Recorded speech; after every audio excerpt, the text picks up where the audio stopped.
আল্লাহর কাছে আমার একটাই দোয়া, সুজন আমার খালাতো ভাই পেটে কিডনিতে পাথরে গেছে বুঝতে পারলা, ছবি তুলতে গেছিল আর লিভারটা ফুলে গেছে বুঝতে পারলা, আর পেটে পানি ঝরে গেছে বুঝতে পারলা। এখন বুঝতে পারছো, তার জন্য বলছি আল্লাহ তুমি যেন আমার খালাতো ভাইটাকে ভালো করে দাও বুঝতে পারলা।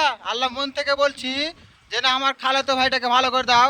তোমরা তো জানো বর্ষা আমার খালাতো মনে হয় আর সুজন তো আমার খালাতো ভাই হয়। তোমরাকে বলছি আল্লাহ তুমি আমার স্বপ্ন পূরণ করে দাও, যেন সুজন আমার খালাতো ভাই যেন অনেক দিন যেন বাঁচে। তার জন্য বলছি, আমি মন থেকে বলছি সুজন খালাতো ভাই তোমাকে বলছি যেন অনেক দিন বাঁচো, আর তোমার যেটি যেটি সমস্যা হয়েছে যেন আল্লাহ দোয়া করব যেন তাড়াতাড়ি যেন ভালো হয়ে যাও।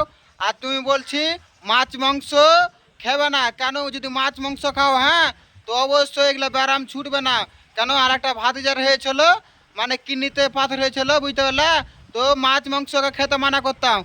আর তুমি খাবে শশা খাবে বুঝতে পারলে। সুজন খালেদো ভাই তোমাকে বলছি তোমার ভিডিওটা শেয়ার করো, সত্যি বলে দিলাম। আর সুজন ভাই তোমাকে বলছি আমি তোমাকে ছোট ভাই হিসাবে মানি বুঝতে পারলে। সুজন ভাই তুমি আমাকে ছোট ভাই হিসাবে মানো কি না, আমি তোমাকে ছোট ভাই হিসাবে মানি। তার জন্য বলছি সুজন ভাইকে বলছি আমি মন থেকে দোয়া করব যেন সুজন ভাই অনেক দিন যেন বেঁচে থাকে, তার জন্য বলছি ভিডিও তোমার শেয়ার করে দেবা।